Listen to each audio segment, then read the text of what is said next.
So I've made a list of questions that fall out of that, that what I feel as if I have a unique opportunity to try to answer in conjunction with the people here who I don't often or ever get to talk to. Things like, what's the difference between negotiation and deliberation? Is there a difference, and is it important? Is deliberation not negotiation? Is all negotiation always deliberation? Some of the time? How would you know? Secondly, is a consensus outcome better than an agreement supported by a majority? Can we just assume that? Assuming people know what they're doing and have the information they need. Could you say that a consensus is always better than a majority? Connected to that, does deliberative democracy require compromise? Could you have deliberation, get an agreement, and not have compromise?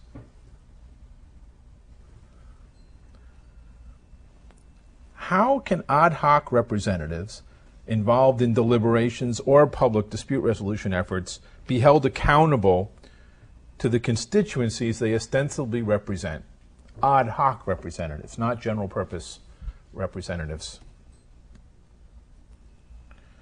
If deliberation or dispute resolution is meant to supplement rather than replace more traditional democratic approaches to decision making, which I think we're in agreement, not replace, supplement, what changes, if any, does using these to supplement traditional forms require in those forms? None?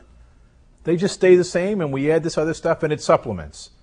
Is it going to have some, are we going to fold it back some way on the traditional mechanisms of representative democracy? If so, how do they change if we add what we do, either of these two communities?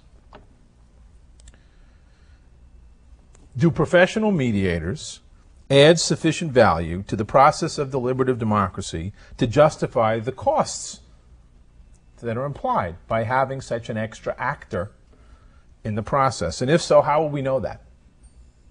What would you try to measure? How would you try to measure it?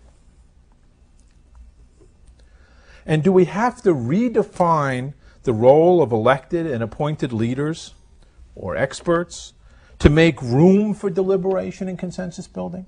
And the stuff that we do, does it necessitate altering our sort of standing definition of what does it mean to be a responsible elected or appointed official?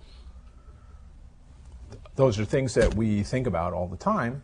I feel as if I could grapple with them more effectively with all of you in the room.